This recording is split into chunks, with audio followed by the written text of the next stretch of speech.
Good afternoon, second years. It's Dr. Garcia. This afternoon, we're going to be going over the physical examination of the knee joint complex. I'm going to use my cheat sheet here so you know how we're going to go over the process of the demonstration and video this afternoon. So we're going to, the subjective examination portion, you have two entry there. Your self-report disability measures and region-specific questions. I'm going to be integrating that on your differential diagnosis PowerPoint for next week. Lower quarter screening is also going to be included on your PowerPoint. So for this afternoon, we're going to be starting with observation of your gait and posture. I'm going to go over some functional testing and what we're looking for. I'm going to then go ahead with palpation and then the typical range of motion testing that we perform in class. We're going to start with active range of motion over pressure, passive range of motion in dependent position. We're going to do resisted muscle testing, few demonstration of your muscle length, flexibility testing, joint mobility testing of all the joints. So I have your tibiofemoral joint, your patellofemoral joint complex, your proximal tib fib. That's also going to be integrated in your ankle joint complex because at the end of the day, it really functions for your knee biomechanics and at the same time your ability to be able to perform functional test ability measures. And then the special test demonstration is going to be a separate video demonstration. Okay guys, we're going to get into the observation, posture, gait, functional quick test, and palpation. Under observation and posture, I have the patellar alignment and positioning. I'm going to skip the Q angle, leg length measurement, swelling measurement. That's going to come later during palpation and ecchymosis. I'm just going to do a quick assessment of the knee deformities and then the alignment of your hip, pelvis, knee, ankle, and foot complex. So, hey Matt, I'm back. I'm JD. I'm going to be a physical therapist this afternoon. You're just going to be standing right here, hip width apart. Just put your hands on the side. I'm just going to be looking at the orientation of your kneecap to see if they are tilted higher, tilted lower, tilted inside, or tilted out. So the way I'm looking at it, it looks symmetrical to me, and I don't see any swelling at all, so that's good. And then the next thing I'm going to be looking for is just the alignment of your pelvis, your hips, seem to be symmetrical, your knee, and then the ankle and foot complex. There's no rotation in your leg as well, so that's what I'm looking for at this point. So now we're going to want you to take a walk 2 times. You're going to start that way. I'm just going to watch the way you walk. I'm looking for, of course, what we've done in the class, reciprocal trunk rotation, arm swing, any ontologic gait, any avoidance of the affected knee. Any pain at all while you're walking? No. Very good. And then one more. I'm just going to watch you on the side. And then back. Perfect. So the next thing we're going to be doing, you're going to be facing the fireplace. We're going to do some functional testing. If at any point you're feeling any pain in your knee, Okay. or any pain in your hip, ankle, and foot, right or left side, just let me know. Okay. So the first thing I'm going to want you to do 5 repetition of marching in place. 2, 3, 4, we do a total of 10, 5, 6, 7, 8, 9, 10. No problem with that? No. Perfect. And the next one, we do a lot of squats at training room. Can you give us first 2 repetitions of squat? And I know you have no shoes on. Give us a good form 1 and then 2. So a few things that I'm looking for here. I'm looking on where the patient's kneecap actually drop out. So with him, he did it perfectly. It goes into the second metatarsal bone. I'm looking for some deviation forward and back. Avoidance on the right and left side and any excessive trunk flexion. I'm gonna watch you again 2 more reps behind, please. Squats, 1 and 2. No problem with that? No. Perfect. And then the next one is gonna be facing the step. First thing you're gonna do, right side, step up, step down with the right. Step up with the left, and then down with the left. Okay. Very good. And the same thing, you're gonna turn to the right, face the door for us. Okay. You're gonna step up on your left side, left up, and then down. And face me this way, please. And step to the right. And then down. No problem with that? No. And then next, you're gonna be coming back here. Remember, we do a lot of forward and backward lunge at the gym. So what I want you to do, give me 2 reps of forward lunge on the left, and then 2 on the right side. Okay. Looking for tracking. I'm looking for valgus or varus deformity, and the patient's ability to be able to control the lunge movement. Good. And then the next one, I just want you to lunge backwards. Okay. 2 on each. And the same thing, this should be a little harder, but for your athletic population, you need to address them in the clinic. Very good. No problem? No. Excellent. What I want you to do, 5 repetitions. I want you to put your arms across your chest. Anything in your knee right now? No. Anything in your back? No. Anything in your hips? Ankle and foot? Nothing? I want you to stand slowly and then lower slowly on the chair 5 times. Tell me if there's anything happening in your knee. I'm looking for his ability to be able to stand with a good mechanics and then the eccentric lowering and loading. 1 more. And that's good. Perfect. And then next you're gonna stand up. Okay. What I want you to do, put your hands on your hips like this. I'm gonna want you to bring your knee up in the air. Okay.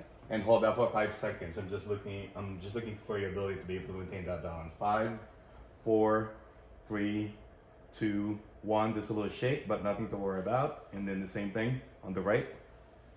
5, 4, 3, 2, 1. No issue. Thank you. And then next, I want you to come up this way with the step. Okay. What I want you to do, I want you to just step up with your right, and then down. And the same thing with the left, and then down. And then we're gonna do side step to the right, and then down, and then side step to the left, and then down. If you're having any pain in any of those movements, please let me know, especially in your knee. Right, and then down. Perfect. Left up, and then down. No issue with that? No. And then you're gonna face the kitchen, step up, and then down, and face the door, and then step up, and then down. And then this next movement is not in your handout. I'm not gonna do the jogging and hopping. What I'm looking for there is just the patient's ability to be able to reproduce their pain if they're having any pain. And then the hopping mechanics, if that's reproducing their knee discomfort. What I want to add in your list right now is the lunges forward. Okay. So what I want you to start with the right, 1 rep, and then left, 1 rep. I'm looking for any deviation, valgus deformity, or your ability to maintain your knee in and out, and any loss of balance. Okay, so let's do that. Right, lunge forward. Good. And then left leg. Perfect. And then last but not least, you're going to do reverse lunge for us. Anything with that? No. Good. And the other side. Excellent. Back. So, are you comfortable laying down right now, Matt? Yes. So what I'm going to do, I'm going to start with your right knee and then your left knee. I'm going to see if there's any alignment causing your kneecap to go inside or out. So we call this acute angle measurement. So I'm just gonna be feeling your hip bone right here. What I want you to do, can you put your index finger right there so I will remember where to put my measurement. So your landmark for your acute angle assessment, you're gonna palpate for the ASIS on the right side. You're gonna draw a line in the middle of your kneecap. So I'm just gonna put a line right here. I did not sign up for this. Too late. And then what you want to do right here, so connect the 2 dots. So that's your first line. I use the goniometer to be able to just do that line. And then the second point of your reference, I'm going to be identifying my tibial tuberosity on the same side. And then the same thing, put a small mark, and then draw a line from the kneecap in that position. Can you come closer to me, George, please? And then if you could just see the top there, I'm gonna draw that angle. You can then use your goni to be able to measure the Q angle. And this is 15 on the right side, and that's normal. Great. So I don't have to measure the left side. Because it tells me if it's over that, your kneecap. where your patella tracks differently. And we didn't see that with the functional testing, so I'm not worried about that. Next thing I'm going to be showing you is just the leg length assessment. I'm just going to lower your sock right here. So I like to put a marker at the bottom of your ankle bone right here. Okay. And the same thing, I'm going to be filling for your hip bone. Perfect. Put your index finger right there for me, please. And then the same thing on that side. Excellent. It's pretty relaxed in this position, so I don't have to do anything. If the patient is having trouble relaxing, I could ask you to bridge, but right now you seem to be in the perfect alignment. So you could use the centimeters of the tape measure. Just go below. I have 98 right here. And then on that side, perfect, 98. No deviation, even better. Excellent. And then last but not least, while you're laying down here, classic example, if you have a patient with swelling, rheumatoid arthritis is one example, you might have some swelling in front of the kneecap. So a lot of the patient, they're gonna be assuming a flex position, so bend it. That's probably gonna be a lot more easier for them. So what I typically do, if you could just extend your knee, and you could get the knee in that position. So the same thing, just, I'm gonna use the other side since we have no marker there. So what I typically do, I just palpate the superior border of my kneecap and then the inferior border of my kneecap. And then just cut that in half. And that should be your first reference point. And then depending on the severity of the swelling, either you go, I'm gonna do 10 centimeters above. So you could do 5 or 10 centimeter. So I'm gonna do 10. And so you say you could do 5 too if you wanna measure that. And then the same thing, 5 and 10 below. And then what I typically do, I will do the same thing on this side. Put it in half. And then the same thing, just up. 5 and 10. You're gonna have a lot of pen marks after the class today. We'll erase it, I promise. And then 5 and then 10. So I'm gonna start with the right side, come under. That's 39.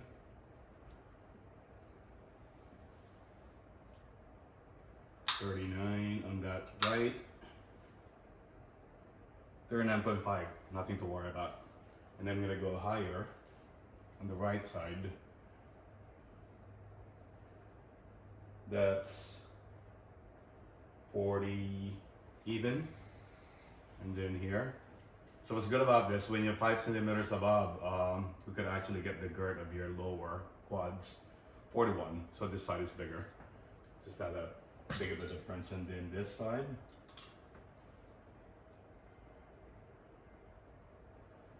$37.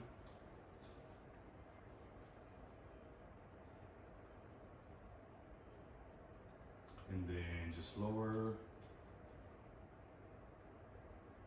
38.5. What does this tell me? It just tells you that the other side is bigger. So you have more muscle bulk on that area, or just the bony anatomy as well.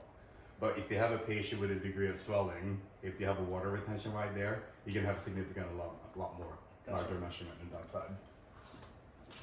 And then under palpation, I'm gonna jump there. I'm gonna start with the back portion of my hand. I'm just filling around the knee. So right and left, medial side, lateral side of the knee, above the kneecap and below. And then you could use your palm of your hand to just get a comparison. And for me, it feels the same on that side, so I'm not gonna be worried about it. But a few of the things that I have on my list here, I'm gonna be looking for your joint line. Okay. This is for your hip and your leg bone, your thigh bone and your leg bone meets. Any pain with that? No. So that's your joint line. Any pain? No. The outside, any pain right there? No. Any pain? Nope. And then on top, Good. no problem there? No problem. And this your kneecap and your quads tendon. Nothing in the kneecap? Nope. And then hamstring. So don't forget the posterior elements as well. Because we're going to be dealing with that with some of the patient we're in. We're going to take that for granted, but that could be an issue. So popliteal area, we did your MCL and LCL, patellar border, joint line tenderness, inside and the outside, quads tendon, patellar tendon, quads tendon, patellar tendon is going to matter a whole lot if you have a patient after a traumatic injury. Now we're gonna get into your active range of motion testing. So what does that mean?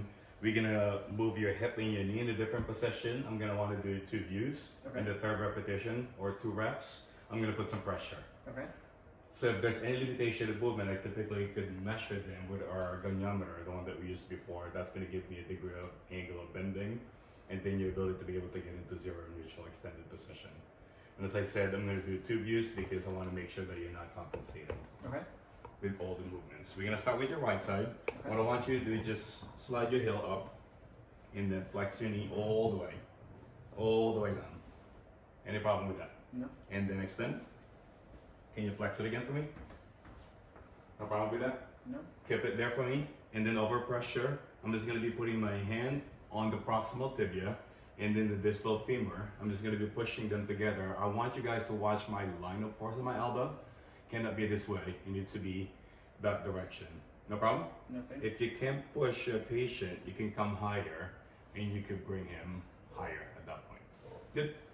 So bring that down. The same thing here. Bend it as far as you can. No problem? No. And then one more. And up. And the same thing over pressure. Let me know if this is reproducing anything, Annie. No. Good. So the next one is going to be extension. I'm just going to put a towel under. What I want you to do, let it hang right there. So I got him in a fully extended position, so I'm not gonna worry that I'm having some extension lag on that. So you have no problem in extending your knee.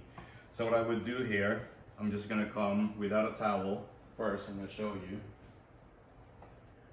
in a fully extended position. So you're gonna flex first, and then extend, and then bend it again for me, and then extend again, please.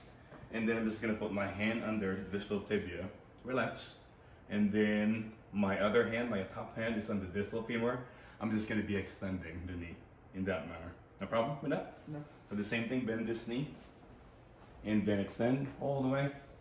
No deviation, and then one more. And then extend all the way. So the same thing, come under, and then just side bend your trunk, and just get into the extended position. The third one is your medial and lateral rotation. So I'm gonna be bending your knee and your hip in this position. I'm gonna be supporting you. The easier way to do this, I'm gonna want you to bring your foot towards your head, this way. Yep. And then your big toe, can you rotate them inside, that way? Yep. And then one more. Rotate them in. So I have 2 views, keep them there. And then I'm just gonna be doing over pressure. So the reason why we're doing this is for your screw home mechanism of the knee. You have some external internal rotation at the end of your flexion and extension. And then the next one, you're gonna bring your pinky or your small toe towards that side, and then back to neutral. And then the same thing, one more, and then keep it there. So over pressure in the big toe and the calcaneus. So let's do that again on the other side. Big toe that way. Over pressures on the 5th toe, and pushing the calcaneus on the opposite side. So the same thing here, bend it. I'm gonna be supporting my patient. And what I want you to do, bring your big toe that way and relax. Big toe that way again. And calcaneus towards that way. And then I'm just pushing the foot that direction. And then in this direction, you're gonna bring your 5th toe this way. And then one more. And then just rotate. There's another variation in your handout that you can do this with a slight flex position of the knee. I'm just gonna be putting a bolster under here. And then you're gonna need to do this passively. Just relax. Let me do all the work. So this is just you doing all the movement. I could rotate the tibia externally or rotate the tibia internally. And in the same manner here, relax, rotate the tibia internally and then externally. And then that's gonna be the same way when we get into your joint mobility testing. No issue with that? No. And then, last but not least, I'm gonna do the movement myself. Okay. So just relax. I'm gonna be doing the same exact thing, but I'm gonna do all the work. I wanna make sure that we're not missing any element of the examination. Because just now I'm looking for my ability to be able to push you at the end of the range, okay? So just relax. Let me do all the work. I'm gonna do 2 reps for flexion. No problem with that? No. And then the same thing, extension. No problem with that? No.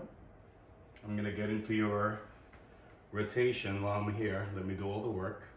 So the same thing, don't forget this dorsiflexion of the ankle is gonna help you drive that foot into internal rotation and then external rotation. No problem? No. And then let me flex it twice again. No problem? No. It just clicks, is it normal? One more, no problem. And then extension, same thing, just side bend my trunk. You should be able to appreciate this. No problem? Good. And then one more. This way, no problem? Good. And then this way, No problem. perfect. And then last but not least, you're gonna be facing that window, sitting position. I'm just gonna see how you can activate your muscles. So we're gonna start with the hip, okay? So what I want you to do, put your hands this way. Okay. You're gonna bring your right knee towards the ceiling. Don't let me push you down. Ready? So if this is a contest, let me match my pressure. Hold it, hold it, hold it. No problem? The same thing here. Okay. Bring it up. Hold it, hold it, hold it. They're symmetrical, so it tells me you activate the same right and left side of the muscle, the same manner. What I want you to do next, I'm gonna bring your knee, pulse it together, Okay. and then let me do it. Hold, hold, hold. Symmetrical. Don't let me separate it. Hold, hold, hold. Perfect. And then in this position, I'm gonna bend them. Don't let me do it. Okay. Hold it, hold it, hold it. Relax. The same thing here. Hold it, hold it, hold it. Relax. So if you guys can see that on the camera, it's not shaking his trunk. It's not going forward and back, so that tells me there's no deviation or compensatory mechanism once you do them. So you're activating the muscle appropriately. And then last but not least, I'm gonna extend it. Now let me do it. Hold, hold, hold. Good. Hold, hold, hold. Let's do the ankle and foot layer here. Bring your foot up towards the ceiling. Okay. Don't let me bring you down. Hold it, hold it, hold it. Perfect. Same thing here. Let me bring you down. Hold, hold, hold. Then let me bring you up. Hold it, hold it, hold it. Let me bring you up. Hold, hold, hold. I'm gonna try to bring your foot this way. Okay. Don't let me do it. Push, hold, hold, hold. The same thing here. Hold it, hold it, hold it.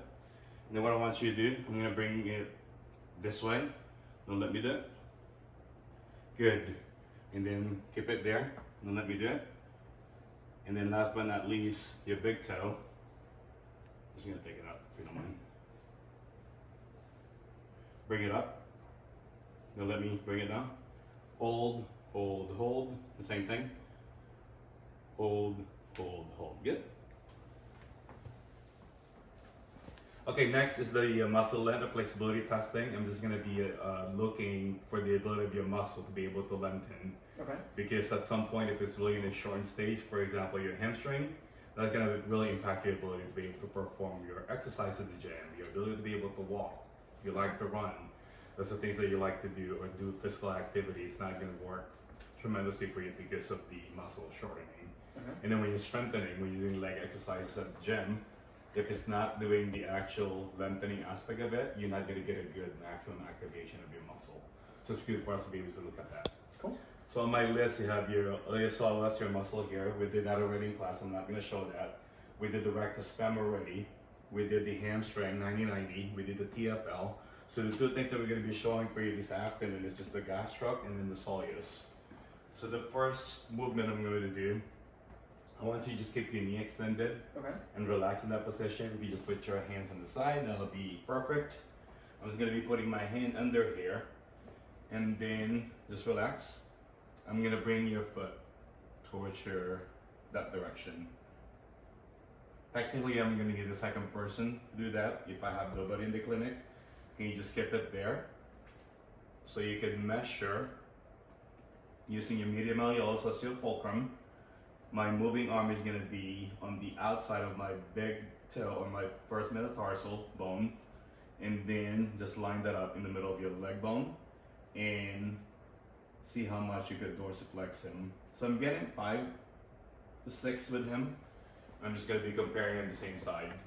You get a little tight calf muscle. It looks like it, yeah? Does it feel like a side fit? Yeah. Okay. Just normal because same thing we're doing it here. Over pressure, knee extended, neutral position, and bring the ankle into dorsiflex position, and then we'll be using the same landmarks. If I'm on the outside of the patient's foot and ankle, I could just use the lateral malleolus, the fifth metatarsal at this point, and then just mid leg bone. You can even use your fibular head right here as a reference point. Next, we're gonna measure your other muscle, the soleus. I need to bend your knee in this position. Same exact manner.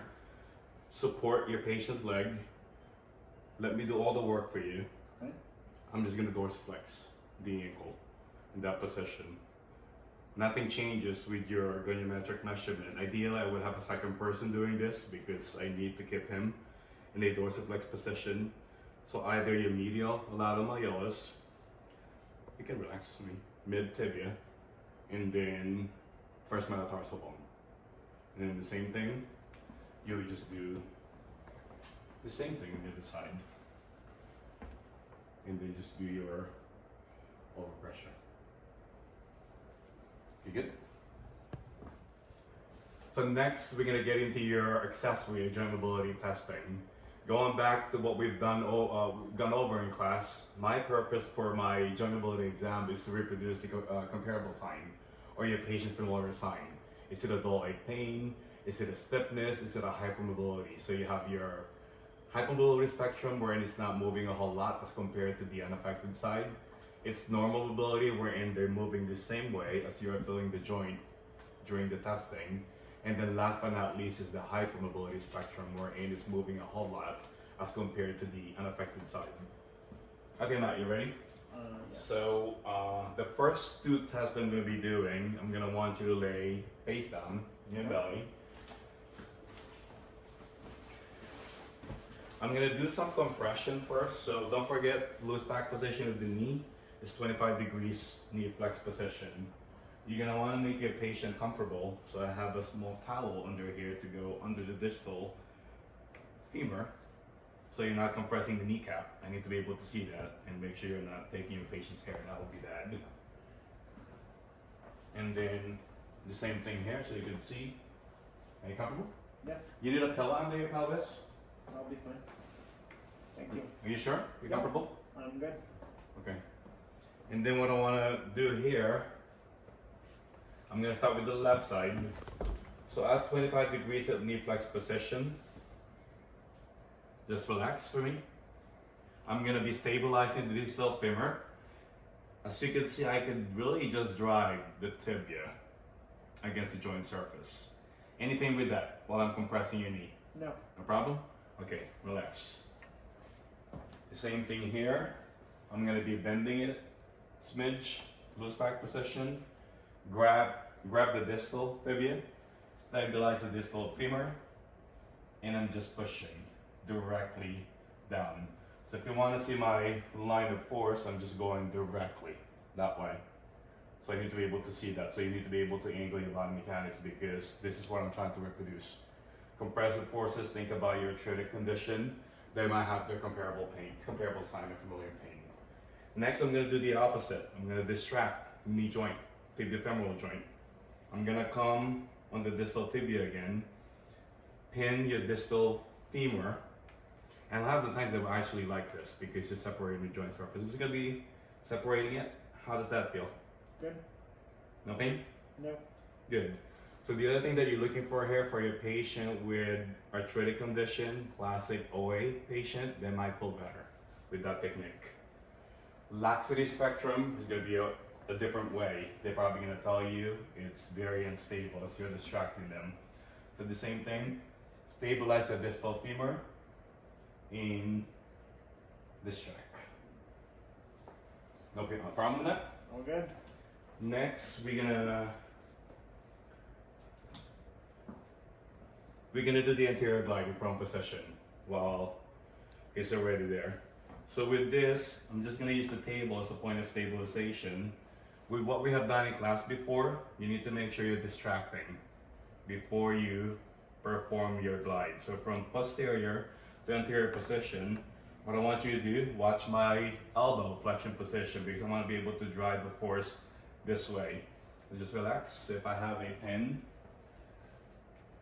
for your line of force reference when you're practicing this, it's gonna go that way. So the same thing, just relax, distract. And what's good about this, two of my fingers are actually also in the infrapatellar slope, so I could feel that translation as I'm performing it. Traction, and that's my anterior glide. So think about your patient with extension, hypermobility. Now you're gonna be on your back again. Sorry. Yeah. I'm just gonna use the bolster here, so you'll be more relaxed. If you just relax this, we're just gonna do it on the right side. So that will give me my 25 degrees knee flex position. I can go a little higher, sorry. Are you comfortable? Yeah. So the same thing, just relax. And stabilize the distal femur and just push that direction. So the same thing here, if you want to be able to use your finger to be able to palpate, that's good too. So the same thing on the other side. And just relax. Stabilize the distal femur, traction, and just push. No problem? No. Very good. And then next on your list, we're gonna do your patellar glide.